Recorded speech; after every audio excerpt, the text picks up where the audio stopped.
en principio es básicamente la perspectiva estructural funcional del lenguaje. Vimos en principio Saussure, que es lo primero que advierte respecto de la necesidad de unos nuevos estudios en relación al lenguaje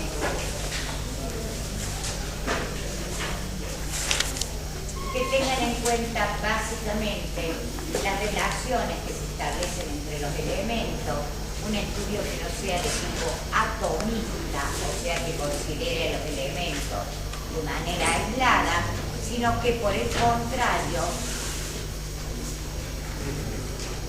defina y reconozca el valor de cada uno de los elementos en relación a sus conexiones, a las reglas de composición que los unen a otros elementos del sistema.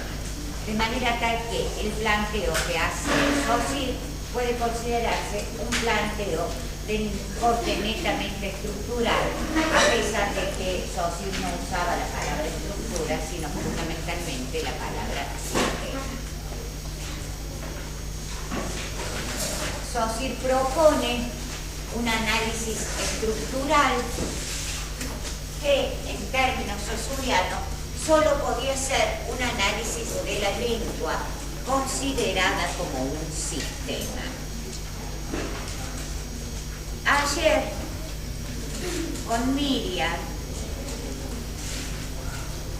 vieron el planteo de Coselli, que básicamente, simplificando mucho y expresado en dos palabras, dice lo siguiente: una lengua no es un sistema, una lengua es un sistema de sistemas, incluye en sí muchísimas variaciones regionales, sociales, o sea, una lengua no es tan homogénea como creía Saussure, es más bien heterogénea. Estas variaciones son regionales, porque en distintas regiones el sistema tiene distintas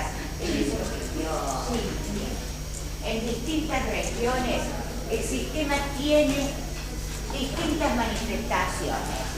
Piensen ustedes, si en el español americano tenemos 22 fonemas y en el español peninsular de España no hay 22 fonemas, sino 24 fonemas. El número de elementos es distinto y por tanto las reglas, las leyes de composición, las relaciones entre los elementos son también distintas. Si tenemos distinto número de elementos, estamos en presencia de sistemas bastante distintos. ¿Se entiende la idea?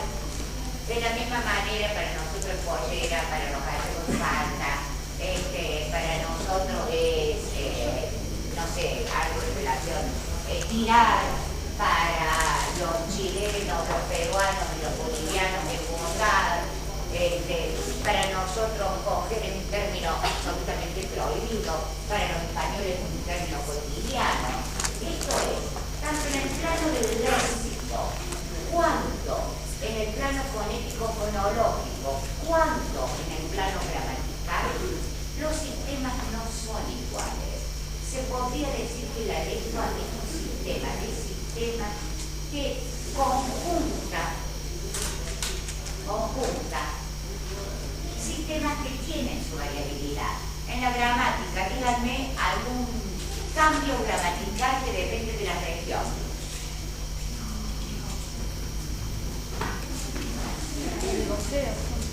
El voceo es el más importante, que trae cambios en la conjugación de los verbos.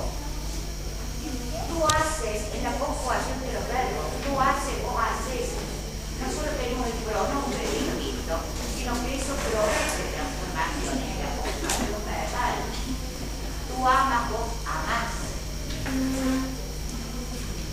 Vosotros amar, ustedes aman, nada que ver, y son exactamente, están discutiendo exactamente, están en el mismo lugar del paradigma, ¿se dan cuenta?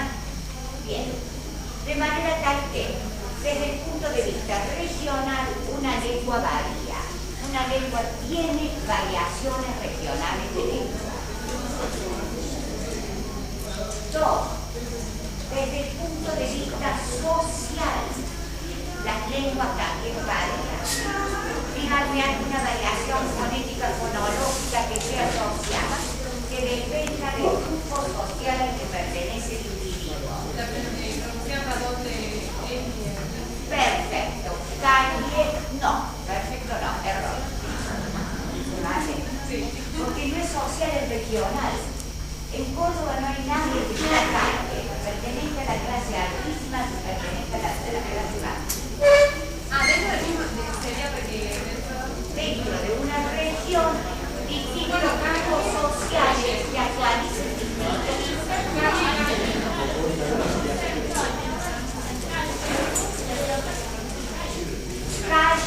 calle, perfecto. Diferencias del orden fonético-fonológico. Otra. el trato de usted y me gusta. El trato de usted. Está muy bien, no es fonético-fonológico, es más bien de estilo de discurso, pero está bien. Fonético-fonológico, ¿cómo articulan los sonidos de diferentes maneras?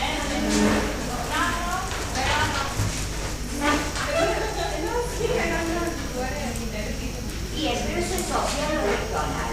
Me parece que los riojanos dicen la Rioja.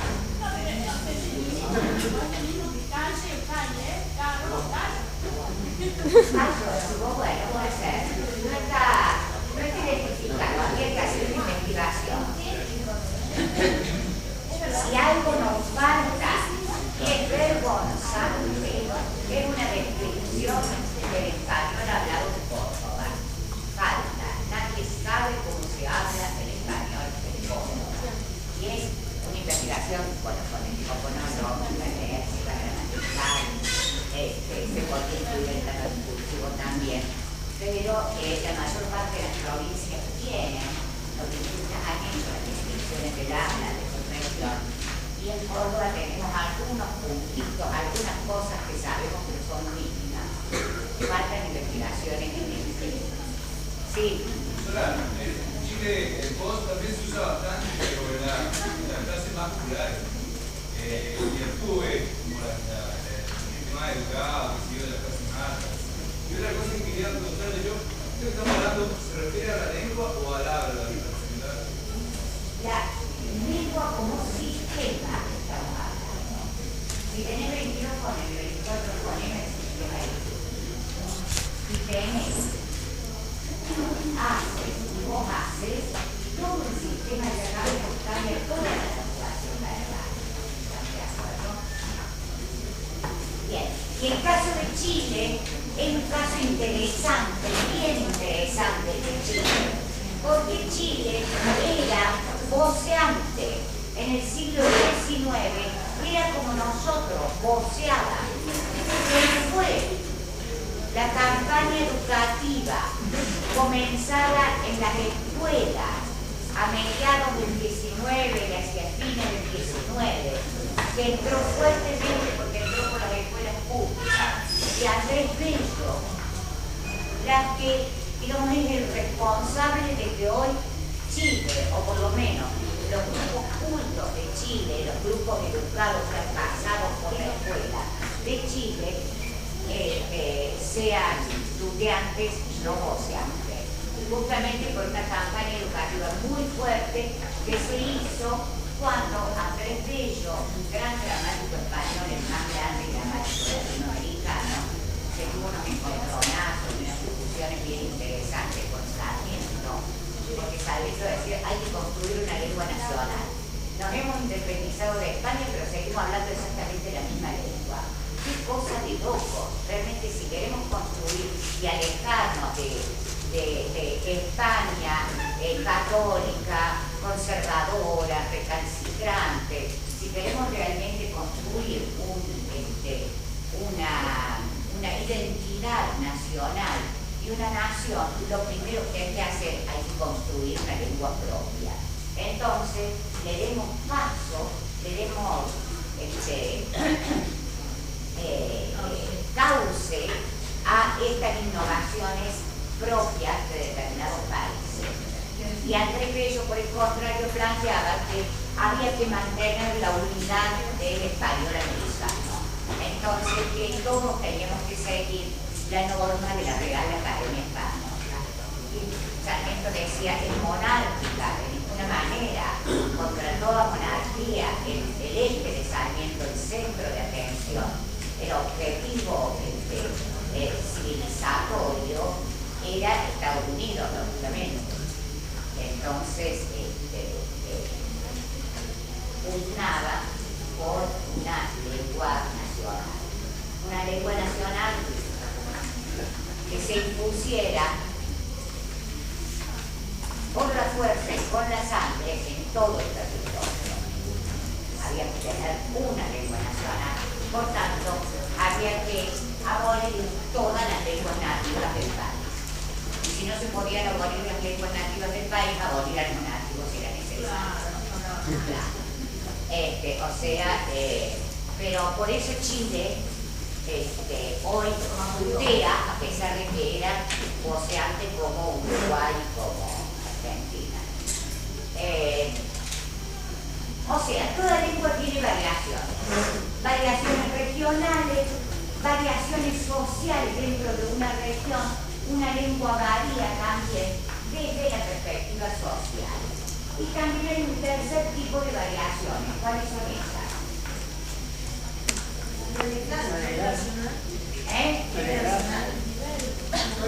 No, esas son sociales también.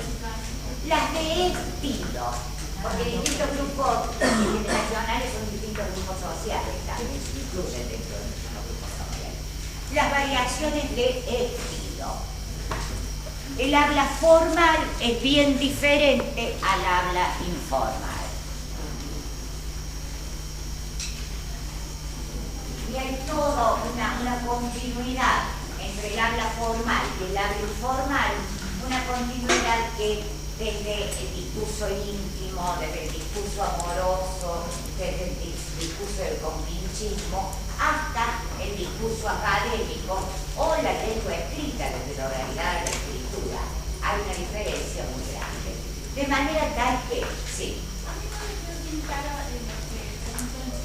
si se habla de habla o de lengua. Estamos hablando de lengua, variaciones dentro de una lengua. Saussure decía, las variaciones dentro, o sea, toda lengua reconocía, Saussure. Toda lengua era homogénea a pesar de que tenía variaciones, porque en el fondo, él decía, el sistema es el mismo. Y lo que hay que estudiar es este sistema más allá de las variaciones.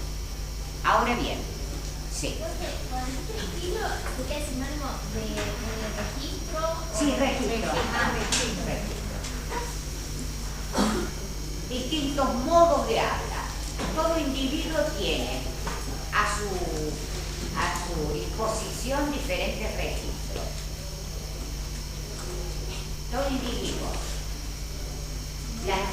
Ahora volvemos a lo que tenemos.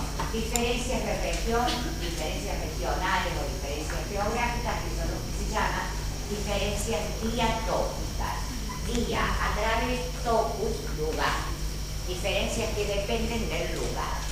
Esas diferencias diatópicas o variaciones diatópicas se llaman dialectos. Los dialectos son las variaciones geográficas de una lengua. ¿Estamos de acuerdo? En segundo lugar, tenemos las variaciones dentro de una lengua, lo que se llama variaciones sociales o sociolectos o variaciones diastráticas.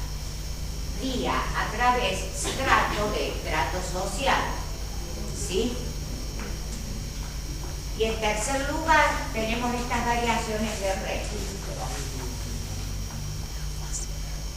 El dialecto y el sociolecto han sido definidos por un lingüista como el dialecto y el sociolecto son lo que yo soy, porque pertenecen a la esencia del sujeto. Yo soy cordobesa de clase media, entonces tengo el dialecto propio de Córdoba y el sociolecto propio de la clase media. ¿Estamos de acuerdo? Soy lo que yo soy. El registro, perdón, el dialecto es lo que yo soy. Y el registro es lo que yo hago. Si voy a hacer la compra en el barrio, hablo de una manera, y si estoy dando clase, hago de otra manera, hablo de otra manera. Si yo hablo con este tono, con esta cadencia y con estas palabras cuando voy a la panadería, se me matan de risa, ¿estamos de acuerdo? Entonces, cada sujeto tiene un dialecto, habla un registro, pero tiene tiene un dialecto, tiene un sociolecto, pero tiene a su disposición múltiples registros. Y acomodamos el habla a lo que estamos haciendo. Dialecto y sociolecto es lo que yo soy, registro es lo que yo hago. Profe, ¿el dialecto sería la combinación de los tres? Idiolecto Sí. es el habla propia, ya no se usa más la noción de dialecto, porque pareciera que cada individuo tiene un habla propia individual. Es cierto, cada uno tiene su propio estilo. Algunos dicen mucho fundamentalmente, otros dicen mucho otra cosa. Cada uno tiene su cadencia, su tono, su ritmo. Pero la noción de idiolecto destaca lo que es propio y particular del habla de cada persona, cuando la tendencia hoy, en el 2013, es destacar los aspectos no individuales, sino sociales, comunes, compartidos, obligados por el entorno social del habla de cada uno. Sería más heterogéneo un análisis así De los idiolectos. Sí, posible. Pero uno en lingüística se dice, bueno, estoy estudiando la lengua ona, por ejemplo, ya no quedan más hablando de ona, pero quedaba una viejita hace 10 años. Entonces se estudió y se recogieron muestras de habla de la lengua ona a partir de un idiolecto, o sea, una categoría importante, porque uno dice, bueno, a partir de un idiolecto, de 5 idiolectos, no es toda la lengua, sino que es ese segmento de la lengua propio de ese sujeto que nos informa sobre esa lengua. Estamos en el tema, o sea, quedan claras las diferencias diatópicas, diastráticas y diafásicas o de registro. Sí. Estamos en el tema, en el problema, si estas variaciones son de lengua o son de habla. En realidad, son de lengua como sistema social, porque no son variaciones individuales, facultativas. Quien dice yo, dice calle, dice vayamos. Esto es, se relaciona con un conjunto de otros fenómenos. No es lo mismo decir vayamos a decir vayamos. Se cae la S, esa O se alarga, la O final se alarga porque queda marca de plural. Pero queda la marca de plural en una O más larga, que se reconoce a través de palatógrafo. O sea que esos estudios, esas variaciones también, no sé, digamos, asumir esas variaciones también implican otros estudios sociológicos y otras disciplinas, digamos, ¿no? Claro, el estudio de esas variaciones corresponde a la sociolingüística, las variaciones sociales. A la dialectología, las variaciones dialectales o geográficas. Y en realidad, dentro de la sociolingüística y dentro de la dialectología, estudian las variaciones de registro propios de cada uno de esos Eso no es. El tema es, ¿son de lengua o son de habla? Son de lengua como sistema social que se impone a los sujetos, que hace que los sujetos que vivan en una determinada comunidad hablen de determinada manera. Y esto no solo lo plantean los sociolingüistas, sino que lo plantean también los más estructurales lingüistas. Charles Slade, el lingüista estructural por antonomasia, el más difícil de todo, el más complejo, el que fundó toda su teoría en la concepción de Saussure, según la cual la lengua es un álgebra, la lengua es una forma. Este y el que van a tener el gusto de estudiar el año que viene, se les va a quemar la cesera. Este Jensmer plantea, la lengua no es un sistema, es un sistema de sistemas. ¿Pero qué queda?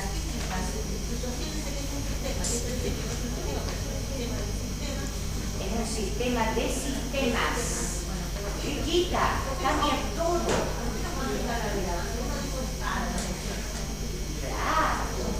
Claro, vamos avanzando. Es un sistema de sistemas porque no es un único sistema. En principio tiene tres grandes sistemas. El sistema fonológico, los sonidos forman un sistema, la gramática forma un sistema, el léxico forma un sistema. En principio incluye tres sistemas, toda lengua. O sea, no se puede decir la lengua es un sistema. Son tres sistemas distintos dentro de un gran sistema mayor que es la lengua. Pero además, porque dentro de cada uno de esos sistemas puede haber variaciones regionales, sociales y de registro. ¿Se entiende? Entonces, sí. No, creo que se me ocurría que en relación a eso, este planteo viene como a aportar un poco más el objeto de estudio. Como decir, no hay una sola cosa, no es heteróclita ni un multifonio, sino que hay que como enfocarla más, que se puede estudiar, que es separada. Que se puede estudiar. El estructuralismo lingüístico hizo aportes realmente importantes, interesantes en el plano fonológico, porque las lenguas tienen entre 16 y 60 fonemas, no más. Son pocas las lenguas que tienen más de 25 o 30 ¿Y fonemas. Coserius es? ¿De qué época estamos hablando? Se murió hace poco, Ah, sí. se murió hace poquito. Pero, ¿cuándo hace el planteo del comienzo? Él ese planteo lo hace en la década de los 70, pero ya había sido hecho por otros antes. En el 68, un artículo del uruguayo Rona ya lo plantea. Y Charles Slade lo había dicho a fines de los 40. Esto es, lo que pasa es que cuando lo dijo Slade, ahí quedó, el estructuralismo siguió trabajando en la suya, reconoció, bueno, sí, el sistema fonético fonológico es un sistema, descubrió sistemas fonéticos fonológicos de distintas lenguas, de la lengua más rara, mostró que efectivamente todos los sonidos están relacionados y el sonido A es lo que no es el sonido B. Eso quedó clarísimo. A nivel de estudios estructurales, la fonética y la fonología hicieron todo. Desde el punto de vista gramatical se hizo bastante menos y desde el punto de vista léxico, el vocabulario no se pudo demostrar que esté estructurado. Se puede demostrar pequeños ámbitos del vocabulario, los colores, los instrumentos para sentarse, las jerarquías militares, los verbos referidos a la mirada, mirar, ojear, ver, Avistar. ¿qué más? Avistar, vislumbrar. Hay un montón, hay con 40 verbos referidos al mirar. Y uno puede demostrar que todos esos verbos están estructurados. Pero no se puede mostrar que todo el vocabulario esté estructurado. Cosello en otro articulito le dice, el estructuralismo hizo casi todo en el plano fonológico. Casi todo. Es mínimo lo que quedó. Un poco en el plano gramatical y casi nada en el plano léxico. Profe, ¿qué venía eso? Esto venía... Esto venía a raíz de qué? De una manera o de otra, la lengua es un sistema de sistemas. No solo porque tiene estos tres niveles que son autónomos, que se estudian independientemente, y entonces ahí, paréntesis, el nivel fonético fonológico se pudo demostrar que es un sistema. El gramatical casi, y en el léxico casi nada. No solo porque la lengua tiene estos tres sistemas, está conformada por estos tres sistemas, sino porque también estas variaciones sociales, geográficas y de registro de lengua imponen esta consideración de que la lengua es un archisistema, un sistema de sistemas. Por eso, y ahora vamos a la hipótesis de Cosello, dicha en una palabra, lo que Cosello les quiere decir en ese articulito es un análisis estructural no se puede hacer sobre una lengua porque una lengua es heterogénea. No hay un sistema que uno pueda abstraer de una lengua. Una lengua histórica es heterogénea. El español es heterogéneo. Si quiero hacer el análisis fonético o el análisis léxico del español, ¿qué hago? ¿Pongo la L o no la pongo? ¿Pongo pollera o pongo falda?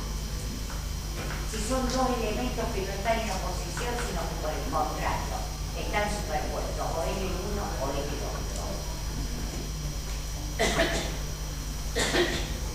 De modo tal que Cosello les dice, una lengua histórica es heterogénea, tiene variaciones sociales, geográficas y de registro.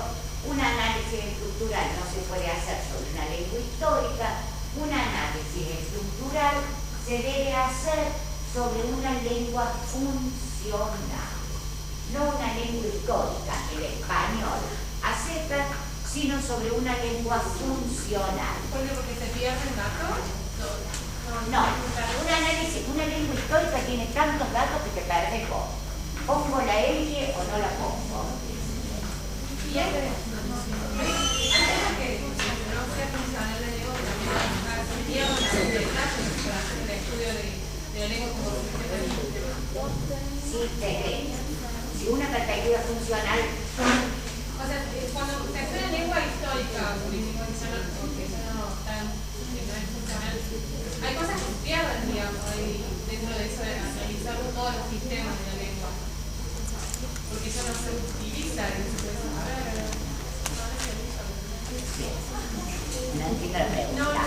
A ver, espera, ya vamos a volver. Yo quería preguntar si esto de lengua funcional y histórica tiene que ver con la noción de sincronía y de No. Una lengua histórica es una técnica que es el producto de un desarrollo histórico. El español, pues la lengua entendida como técnica, ¿no es cierto? El español es una lengua histórica, el francés es una lengua histórica, el inglés es una lengua histórica. Estas lenguas históricas, que son el producto de un proceso histórico, de un desarrollo histórico, estas lenguas históricas son heterogéneas. Porque si bien todos hablamos español, porque somos el producto del mismo proceso histórico, el español en Córdoba no es igual al español de Valencia. La que habla Y el español de ahora no es el mismo que el de hace 400 años. el de hace 400 años. Sí. Yo lo que entendí es, por ejemplo, que cuando habla de lengua histórica es la que nos ofrecen los significados. A eso se refiere. Lo que entendí. Que ahora pensando en siempre es necesario de la lengua histórica para Lo que te ofrece los significados a vos, como hablante. La lengua histórica, veamos la funcional, a ver si queda más claro. La lengua histórica es un idioma, tal como entendemos un idioma. La lengua funcional, si la lengua histórica es un idioma, en el español incluye en sí variaciones diacrásicas, diafásicas y diacrónicas. Una lengua funcional, por el contrario, es una lengua que funciona. El español no funciona acá, funciona un pedazo del español en esta clase. Por eso la lengua funcional es homogénea. Es una unidad sinstrática, sinfásica y sintópica. ¿Qué quiere decir esto? No incluye variaciones. Una sintopía, Córdoba. Una sintrastía, clase media. Una sinfasía, lenguaje académico que se usa en una clase universitaria. ¿Se entiende? ¿Se entiende? Sí. Entonces la lengua histórica está compuesta por Muchas lenguas funcionan. Muchas lenguas funcionan. Una lengua histórica es una totalidad heterogénea, sobre la cual no se puede hacer un análisis estructural, porque falda y pollera son la misma cosa, no están en relación de oposición. ¿Estamos de acuerdo? Son la misma cosa. De manera tal que, de la misma manera, sí, la complico, quiero dar más tarde y la complico. Una lengua histórica es heterogénea, no se puede hacer un análisis estructural sobre una lengua histórica. El análisis estructural debe ser hecho sobre una lengua funcional, que es la lengua que efectivamente funciona en situaciones de comunicación. Si salimos a la calle, tendremos otra lengua funcional que no es la que estamos usando acá. Pero tenemos que elegir qué lengua funcional vamos a estudiar. No podemos estudiar el español. Tenemos que estudiar una lengua funcional del español. ¿Se entiende? ¿Sí? Dentro de la funcional estaban entonces las sintácticas y sinfásica. Claro, una lengua funcional es una unidad sintópica, sinfásica y sintrática. Eso me quedó claro. Eso me quedó. Bien, una lengua funcional es la que efectivamente funciona. Si es la que efectivamente funciona, no puede ser solo un dialecto,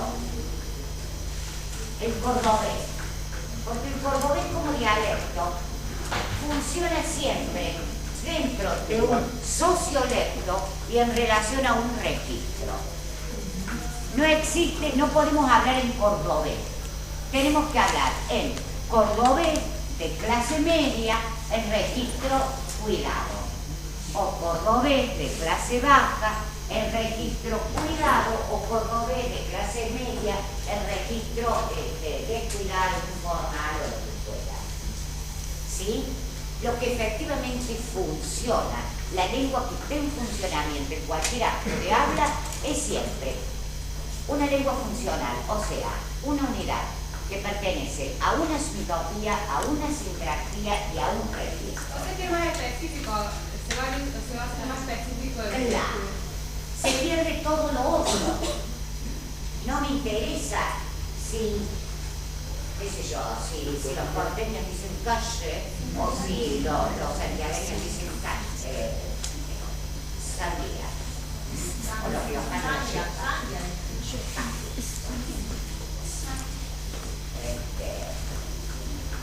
de manera tal que un análisis, lo que les quiere decir Cosello, dicho de nuevo, más simplificado todavía, un análisis estructural se hace sobre una lengua funcional, no sobre una lengua histórica.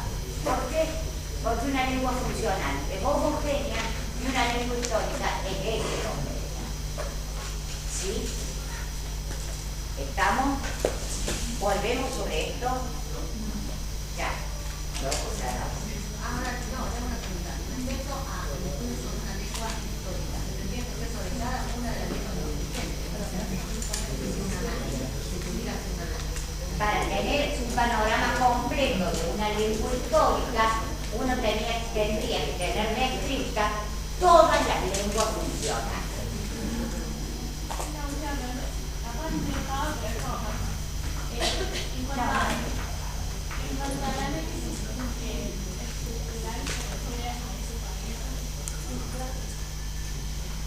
Un análisis estructural hecho en términos de SOCIR, que tenga en cuenta relaciones y oposiciones entre los elementos, que vaya básicamente al modo de relación de los elementos. Todas las variaciones del dialecto, sociolecto, también estarían en la lengua histórica, pero no como unidad, digamos. No como unidad. Por eso es que decimos que una lengua histórica es heterogénea, porque tiene distintos dialectos, distintos registros, distintos sociolectos. Y una lengua funcional es homogénea porque un dialecto, un registro y un sociolecto. ¿Se puede relacionar algo eso con la competencia del hablante o en la comunicación? No sé si maneja, porque uno como hablante no tiene una sola lengua, no maneja una sola lengua. O sea, yo puedo tener una lengua que tiene diferentes, me refiero a las situaciones, me adapto según donde me muevo. Bien, la competencia lingüística del hablante, la noción de competencia, es una noción más o menos compleja, que tiene una larga historia, viene de Chomsky y demás. Digamos que el hablante tiene, en tanto el dialecto y el sociolecto son lo que yo soy, el hablante tiene competencia o es competente en un dialecto y en un sociolecto, en el momento de la producción. En el momento de la recepción hay asimetrías en la competencia para hablar. Hay muchos que saben idiomas, que los pueden leer, pero no los pueden hablar.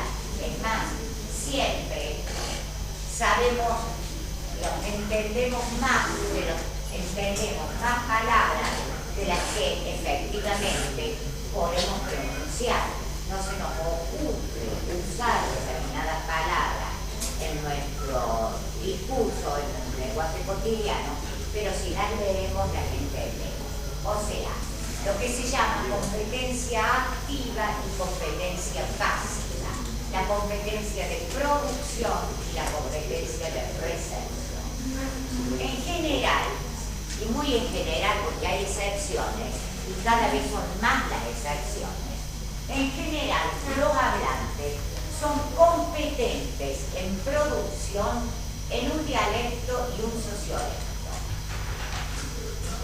O sea, yo sé hablar cordobés. Si me dicen, hable valenciano, no tengo idea. O si me dicen, hable riojano, no puedo hablar riojano. Sé hablar cordobés de clase media. Y si me quiero hacer la de clase alta o la de clase baja, meto la pata y se me nota que no puedo. Serían estrategias de condescendencia. Si quiero hacerme la que hablo. La competencia lingüística es referida entonces al habla. O sea, en relación a la competencia, somos competentes en producción en un dialecto y en un sociolecto, pero en reconocimiento, o sea, en recepción, la competencia pasiva, somos competentes en muchos dialectos y en muchos, más o menos, no todos, porque ustedes van a Centroamérica y no entienden. Y yo he estado en la sierra escuchando una conversación telefónica de la que no pude, de un transerrano, no pude sacar una palabra, no sé de qué habló. Es cierto que era conversación telefónica, entonces me faltaba el otro para poder, claro, pero me quedé absolutamente quieta y me acercaba más. No sé de qué habló. O sea, somos competentes, competencia activa y competencia pasiva. Pero cada hablante es competente en muchos registros, el formal y el informal. Dentro del registro formal de un miembro de clase media no es el mismo del registro formal de un miembro de clase alta, tienen otros criterios respecto a la formalidad. ¿Listo? ¿Seguimos? Bien.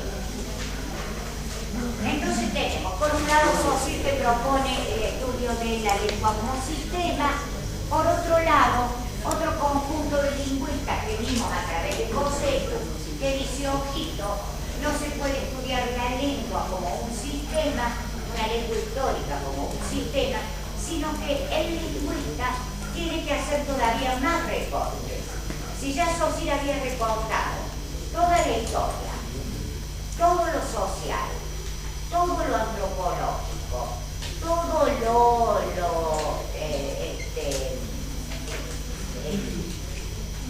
prologuista le puse lingüística general Amado Alonso, un gran lingüista español que con la Guerra Civil Española vino acá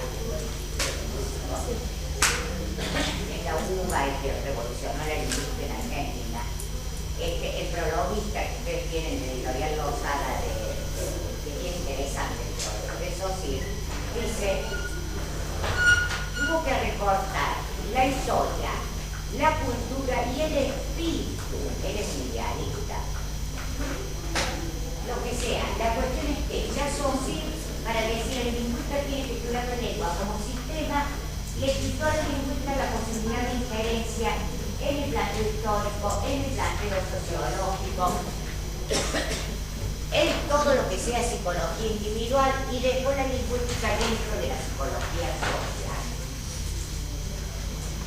Con este otro principio hacemos un recorte todavía más grande.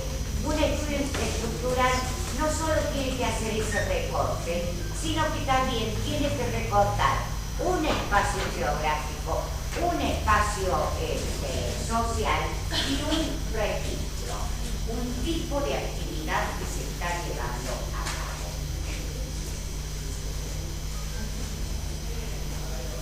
Tenemos entonces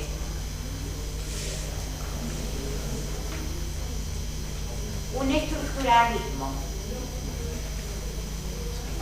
concentrado en un conjunto bien limitado de fenómenos. El estructuralismo saussuriano, tal como lo plantea este estructuralismo saussuriano, migró rápidamente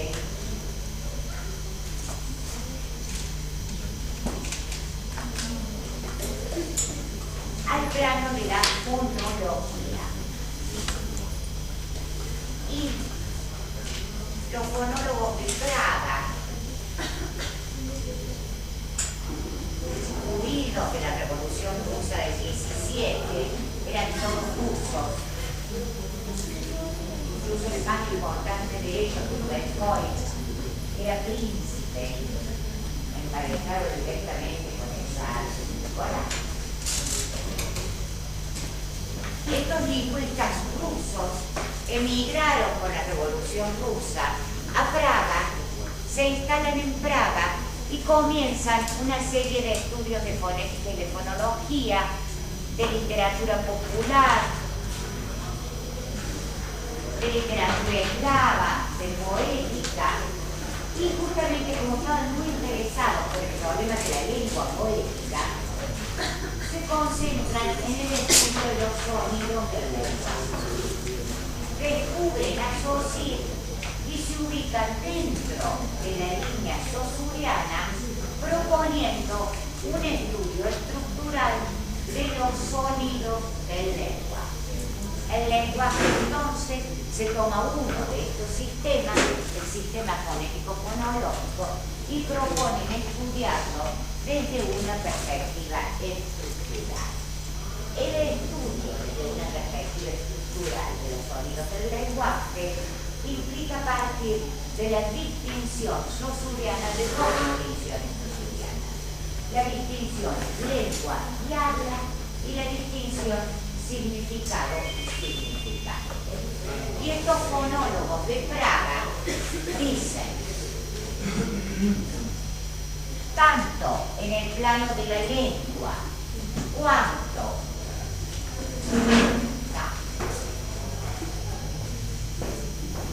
dicen, el signo lingüístico está constituido por un significado y un significante. Tanto en el significado como en el significante se pueden incluir elementos que pertenecen a la lengua y elementos que pertenecen al habla.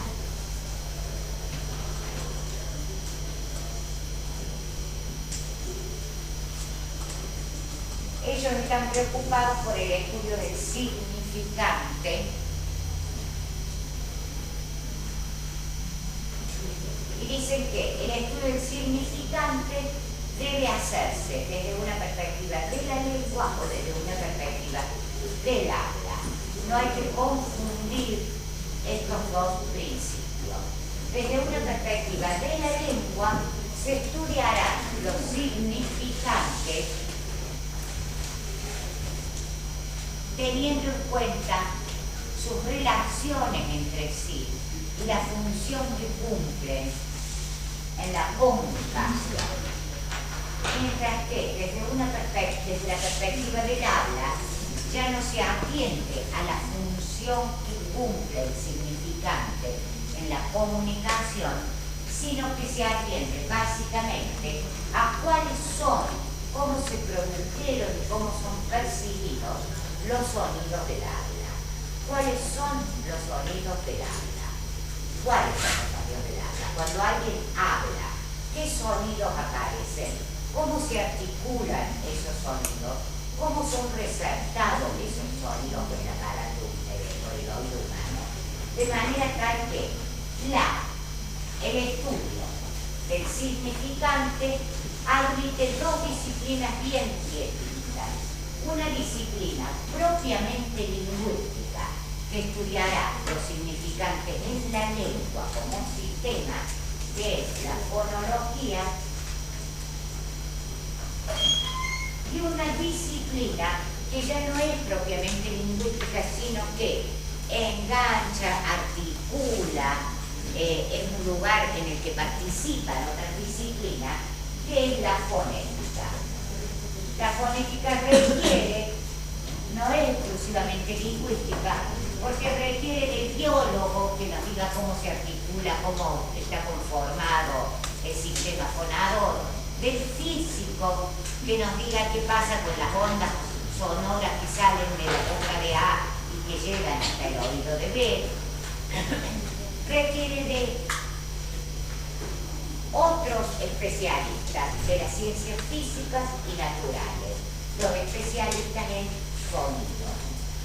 Mientras que esta es una disciplina propiamente lingüística, específicamente lingüística.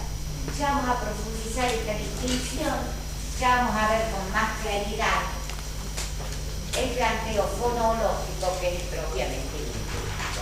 Empecemos por ahora a ver algunas cuestiones de fonética. Esto es cómo se articulan los sonidos del habla, cómo son resaltados, cuáles son estos sonidos, cómo está constituido el aparato fonador, cómo se produce el sonido humano. Que son preguntas propias de la fonética, no de la fonología. Bien, empecemos por el principio. El hecho de que las lenguas, todas las lenguas del mundo, todas las lenguas conocidas, hayan elegido como modo para expresarse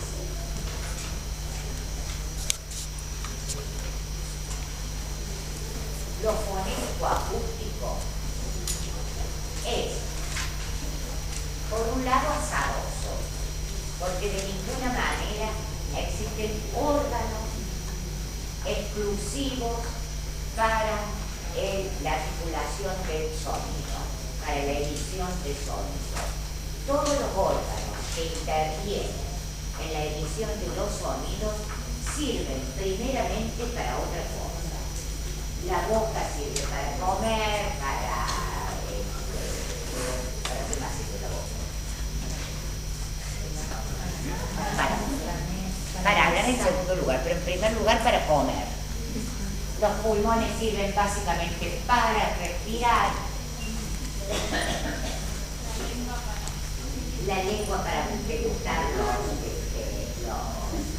alimentos, los sabores, etcétera, etcétera. La tráquea, la laringe, la faringe para la respiración. De manera tal que no podemos decir que existan órganos de fonación cuya función primaria y principal sea la articulación de sonido. El hecho de que estos órganos se hayan especializado en la producción de sonido es el producto de una larga adaptación de, según tienen en el libro ustedes, tiene 2.500.000 años, pero es muy grande, no brazos, 2.500.000 años en la época de Australopithecus equus. La época del Australopithecus que no hablaba de ninguna manera, digamos que la palabra propiamente dicha, hay discusiones, pero cuanto más lejos que la podamos poner, 75.000 años, lo más lejos que podamos poner. Ya, para algunos con el Neandertal, para otros con el Sapiens sapiens, y ahí sería 30.000 años, no antes, sino siglos no antes. O sea que es fácil reconocer en la evolución del homínido cuando aparece la palabra articulada, porque en las calotas craneanas que se encuentran queda la impresión de la composición del cerebro y muchas de estos restos físicos, de estas calotas de homínidos, queda la impresión, se puede reconocer la impresión de la tercera circunvolución frontal izquierda, que es, sí. No, porque se dice de la función que ningún órgano tiene la función final del habla, pero sí, nosotros no es lo mismo que los animales, sí emiten sonidos para comunicarse, porque después se le hayan dado forma, de articula, para comunicarse, bueno, pero sí para la comunicación. Claro, pero no, el habla articulada. Digamos, desde el momento que tenemos con las vocales podemos producir sonido. Claro. Digo, esa es una función primaria, que después se les dé... No, sonidos del habla, hijo, no sonidos. Son órganos del habla específicos. Sí podemos producir sonidos, pero no el sonido articulado que permite, digamos, este sonido, la diferencia entre el sonido animal y el sonido de los, del habla propiamente dicha, radica en dos cuestiones. Primera, que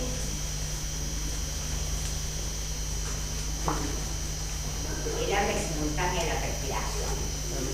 En la mayor parte de los animales esto no es voz. El habla es simultánea a la deducción, a comer. En la mayor parte de los animales esto no es posible, porque no tienen dividida la tráquea de los esófagos.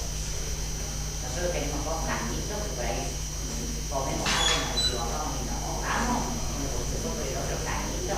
Esa distinción es propiamente humana, ¿sí?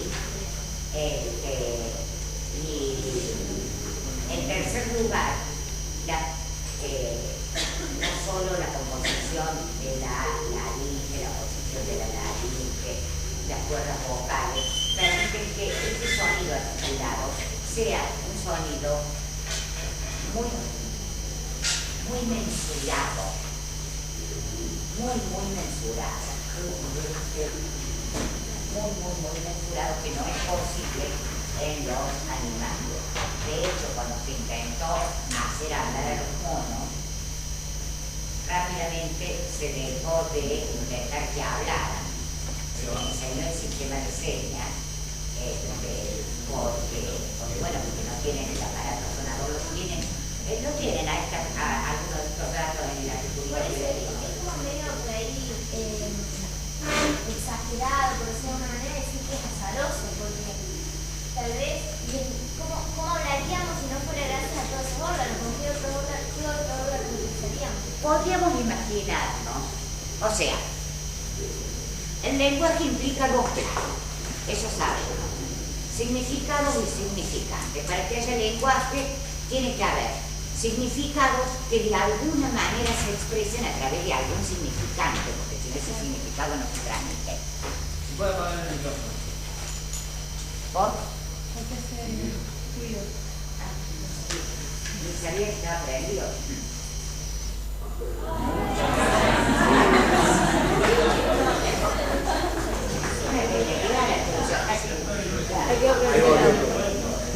No, porque no vale nada.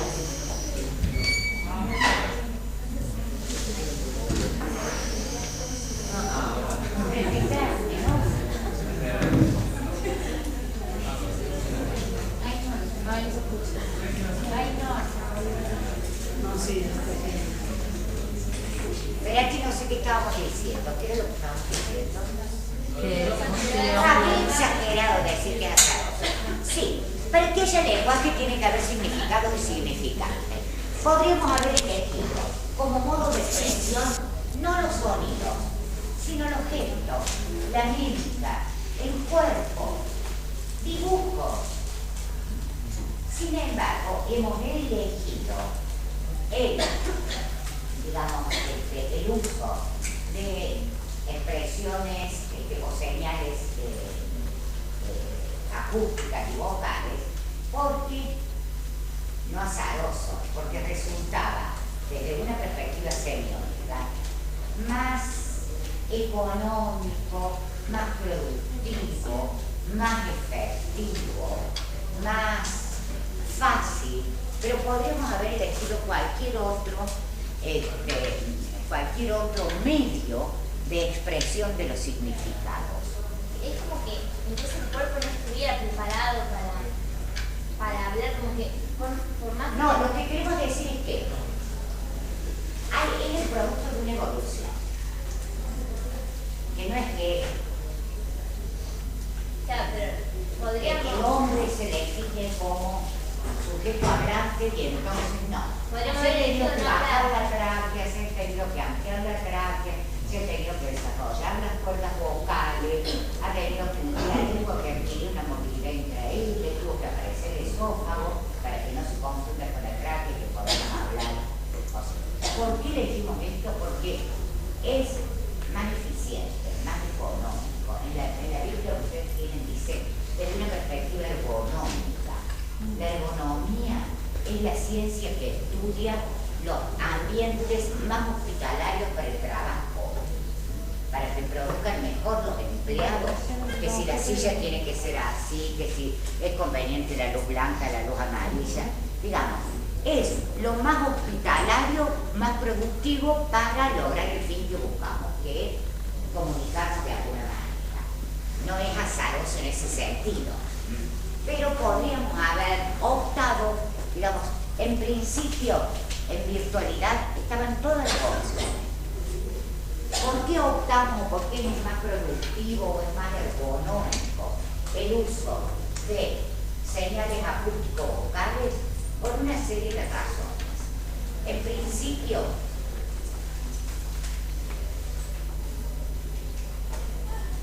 las podemos usar aisladamente.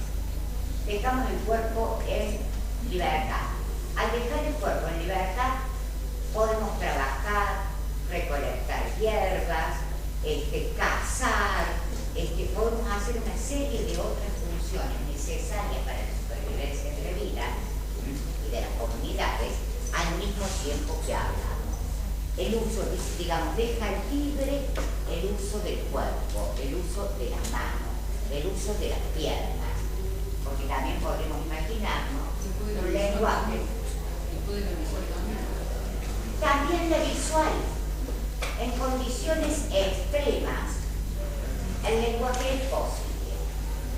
Condiciones extremas nos referimos cuando no hay luz, cuando los sujetos están más o menos lejos,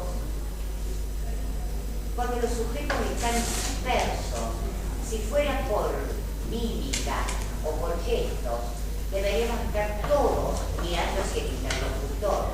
De esta manera, si los sujetos están dispersos porque estamos todos controlando el terreno, la palabra permite, así no nos estemos viendo, la palabra permite la expresión de mensajes. ¿Qué otra productividad tiene? ¿Qué otro efecto productivo tiene?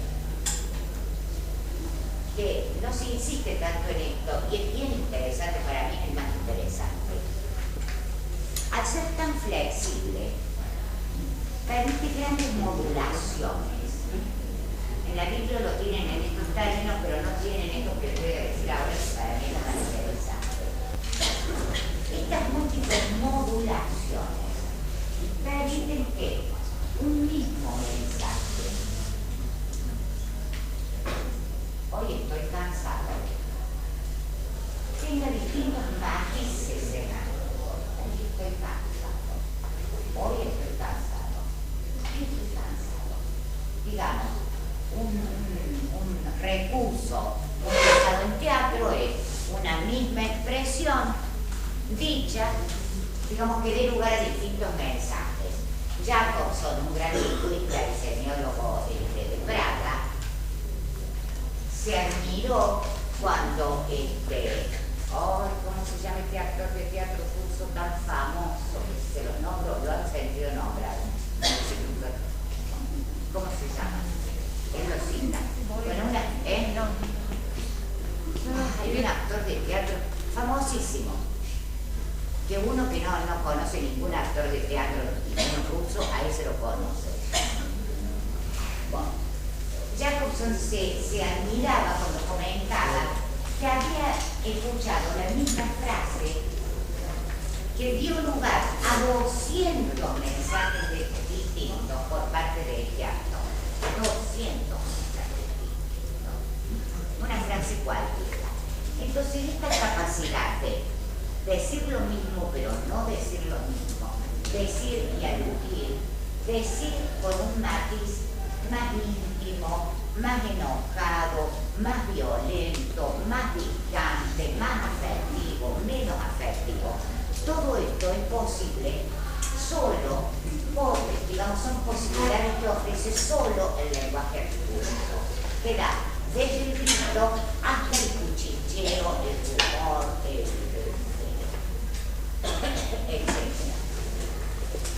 Bueno, y hay otra serie de beneficios que yo incluye, yo la veo. 7:25. No puedo decir que quiero una tumba, no suban nada.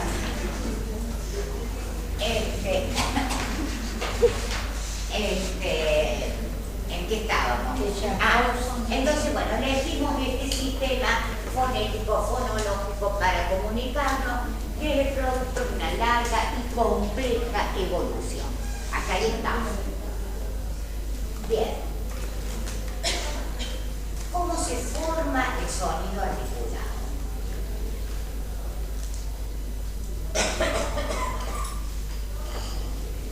En general se reconocen tres grandes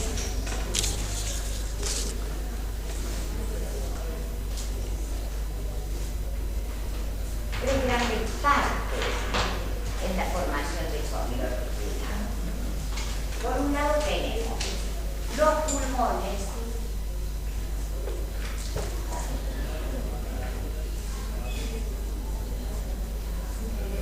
los bronquios y la tráquea.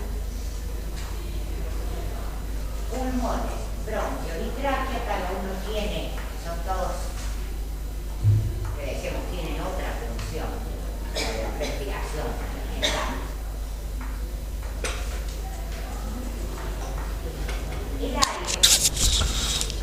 la producción del sonido articulado, el sonido se produce en el movimiento de expulsión del aire por parte de los pulmones. Los pulmones tienen dos movimientos, inspiración y expiración. En el momento en que expulsamos el aire, que expiramos, que sacamos el aire, se produce el sonido articulado. No podemos producir sonido articulado en el momento de inspiración. Los niños suelen hacerlo cuando hablan y lloran.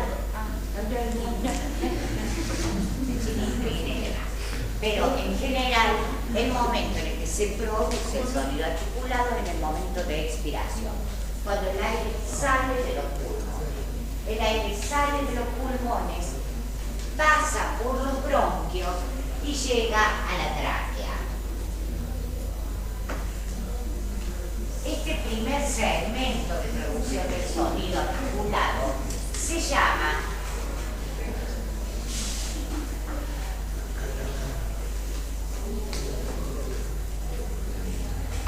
cavidad infraglótica, o sea que está abajo de la glotis.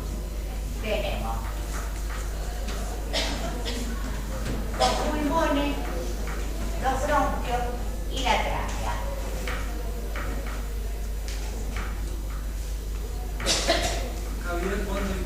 Infraglótica. Profe, ¿qué es exactamente la glotis? Nunca lo sabemos. La glotis es el lugar, este espacio intermedio entre las cuerdas vocales. La glotis es, tenemos la cavidad infraglótica.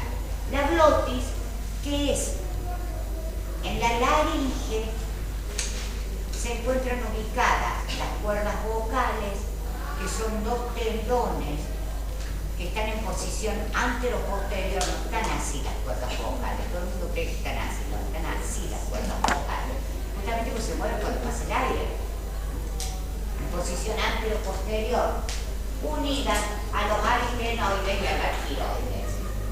Están acá en lugar de la tiroides, en el lugar de la no es Adán. Ahí están ubicadas las cuerdas vocales. Si ustedes se tocan la zona de la nuez de Adán, van a ver cómo realmente vibran los sonidos. Y Helen Keller, por ejemplo, aprendió a reconocer los sonidos del habla poniendo la palma de la mano, los dedos, en la zona de la glotis. Tenemos entonces la cavidad infraglótica. Al final de la tráquea tenemos la glotis.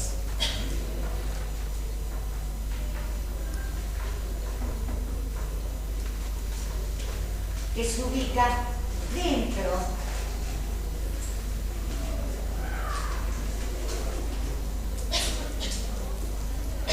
de un tubo cartilaginoso que es la laringe. La laringe.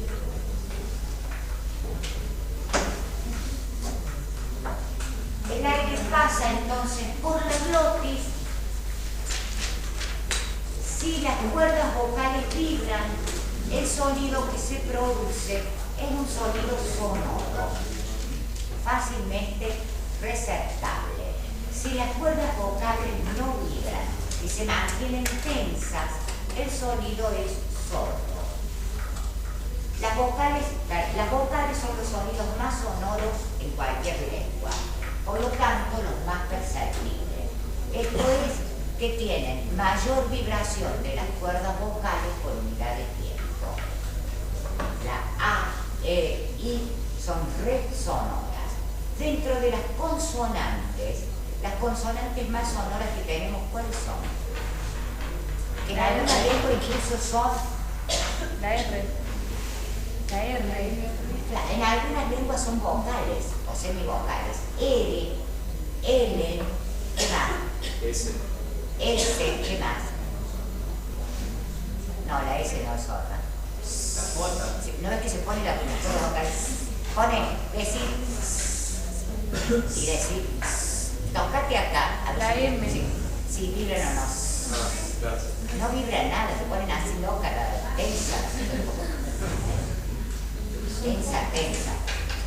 La L, la M, la N, la N. La B larga. La B larga es bien sonora. Digan bobo. Digan bobo. Pero pónganse el dedo acá. Fíjense cómo vibran las cuerdas vocales. Digan baba y papa. Baba y papa. La B es bien sonora, la B es sorda. Entonces, el aire pasa por las cuerdas vocales, si vibran es sonoro, si están tensas, si no vibran, si se mantienen firmes, el sonido es sordo. El aire sigue saliendo y antes de llegar a la boca tenemos el velo del paladar, que es la úvula, la campanilla. Es la parte de atrás del paladar. El velo del paladar es flexible, es móvil. Si se adhiere a la pared faríngea, tenemos acá, seguimos ese dibujito, tenemos acá la laringe,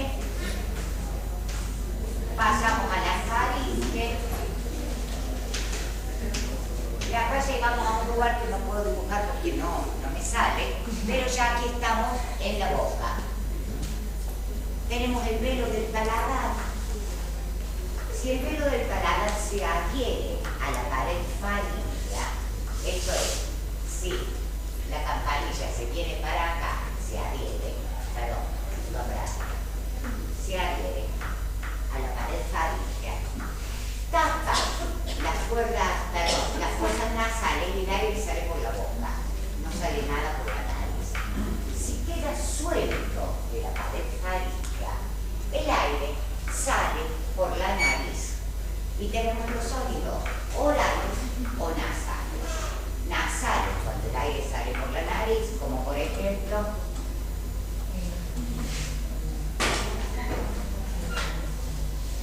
un sonido nasal. El aire sale por la nariz. La M son nasales, son las únicas nasales. M, N y M.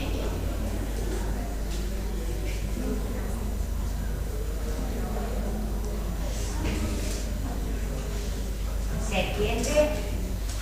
El aire sale por la nariz o sale por la boca. Bien. Y el aire ya en la boca, el tipo de sonido que formemos depende de la posición de los labios y de la posición de la lengua. Todos los sonidos se forman aquí en la cavidad bucal y depende de la posición de los labios y de la posición de la lengua. Ya vamos a ver más específicamente qué.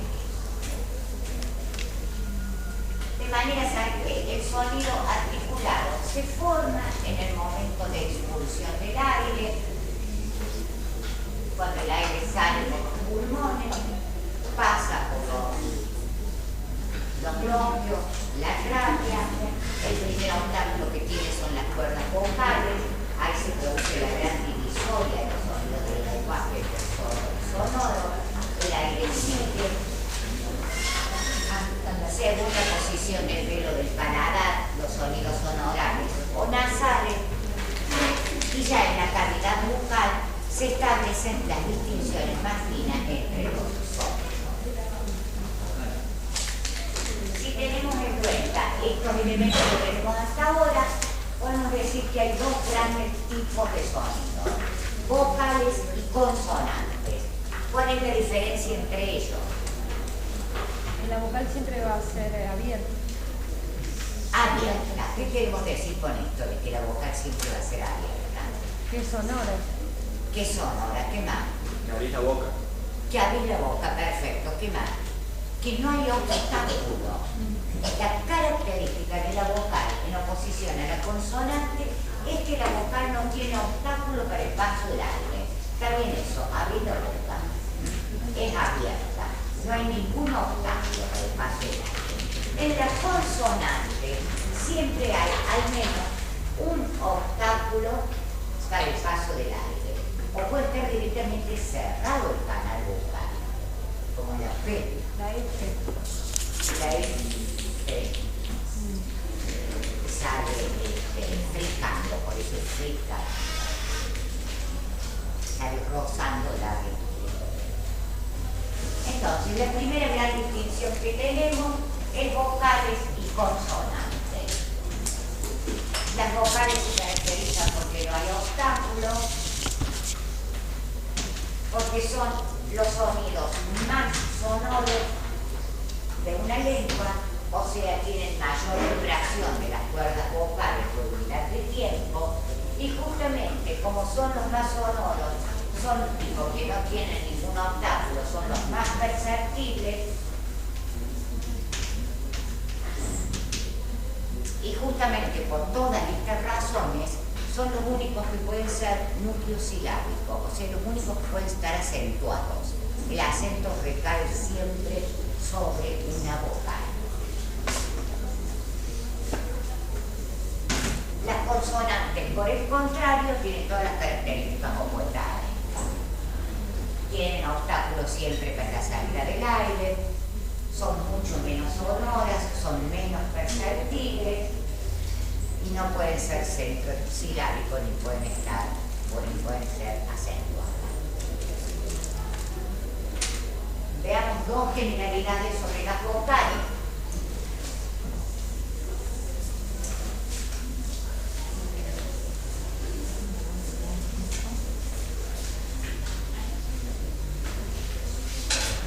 Las vocales.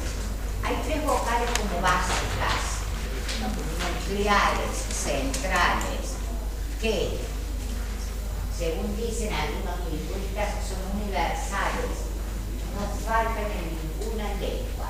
O sea, todas las lenguas que usan, todas las lenguas optaron para usar como señal elementos fónico-acústicos, primero. Dos, todas las lenguas hacen la distinción entre vocales y consonantes.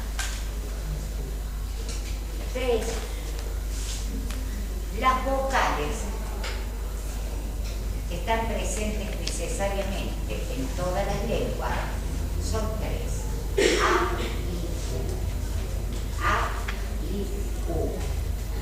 Y estas tres, esta apreciación de que están presentes en todas las lenguas, no es una apreciación que provenga inductivamente de alguna investigación. En lingüística se desconfía mucho de los enunciados universales que tienen su origen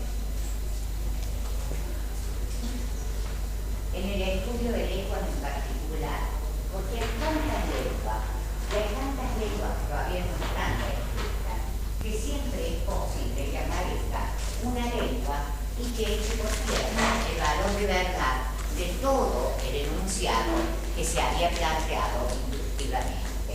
Un enunciado general, entonces, en lingüística al menos, no puede ser el producto de la observación empírica, de la generalización de casos particulares. Un enunciado general para definir o enunciar un universal lingüístico, más bien tiene que ser el producto, no del reconocimiento de casos particulares que voy sumando, sino el producto de una ley general que uno pueda reconocer. En este sentido, entonces, parece ser que hay tres vocales que son las básicas y esto responde, digamos, se puede argumentar en favor de esta idea a partir de la existencia de determinadas leyes generales, más allá de que las lenguas conocidas cumplen con este criterio, tienen todas estas tres vocales. ¿Cuál es el criterio? Que son estas tres vocales las que se encuentran en los puntos de mayor discriminación. Las vocales se forman, son todas sonoras. De manera tal que si son todas sonoras, no las podemos distinguir a partir de la vibración de las cuerdas vocales. La diferenciación dentro de las vocales se da básicamente a nivel de la boca, la posición de la lengua, y la posición de la lengua no tiene tampoco tantas opciones. Todo depende si la lengua está neutra, está en posición, digamos, caída, sin generar no solo ningún obstáculo, sino ninguna pared que pueda obstruir mínimamente el paso del aire, y en ese caso la vocal que se produce, ¿cuál es? La bien. Por eso cuando vas al médico te dicen para ver la lengua entonces en posición neutra, en posición central. Podemos subir un poquito la lengua, toda la lengua con totalidad, o el dorso de la lengua. La lengua se divide en ápice, que es la punta, y dorso, que es la parte de arriba. Si subimos un poquito, si subimos al máximo, ¿qué tenemos? la U. No, I. I y U. Son altas. Esta sería baja. Las más altas tenemos I y U. Pero ¿cuál es la diferencia entre I y U? Sáquenla, la tienen que poder sacar. Porque acuérdense, ya vimos depende del ápice de la lengua. La I, ¿dónde la ponemos? Más adelante. I, U. Anterior y posterior. O sea, no tenemos muchas opciones para discriminar. Lo más diferencial, lo que más diferencia hace es tener en cuenta el grado de apertura. La baja es la de abertura máxima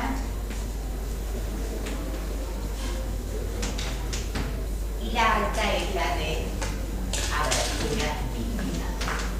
¿Estamos de acuerdo? Sí. Grado de apertura y si es anterior o posterior. La posición de la lengua, de la punta del ápice de la lengua.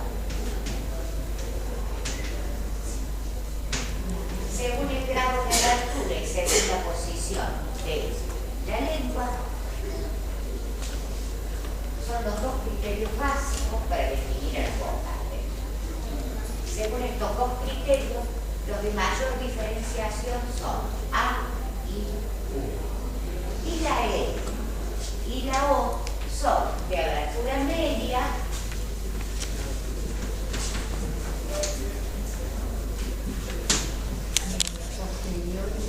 anterior y posterior. ¿Qué pasa con los labios? Porque cuando nosotros decimos I o decimos U, los labios se ponen en otra posición. Pero no afecta, digamos, no genera el labio, no genera vocales nuevas. Se cambia automáticamente. Hay lenguas en las que el redondeamiento de los labios genera vocales nuevas. Una cosa es A, y otra cosa es A, o A, la sonrisa y demás. Lo mismo la O, la U, hacen diferencia. El quichua es vocálico, tiene A y U. Y así que le decimos quichua, quechua, porque estas son variantes de la fónica. Tambo, tambo, o lo que fuera. Campo. Bien. Esto es todo en relación a las vocales. Las lenguas, en algunos casos, nasalizan a las vocales en francés, en otros casos incluyen estas vocales intermedias en menor. En otros casos incluyen otras vocales intermedias, incluyen semivocales. Hay muchísimas variaciones, pero lo que es básico en todas las lenguas es que las vocales se organizan en un triángulo que reconoce básicamente 3 elementos. ¿Ya estamos en horario? Sí, ya. Vamos.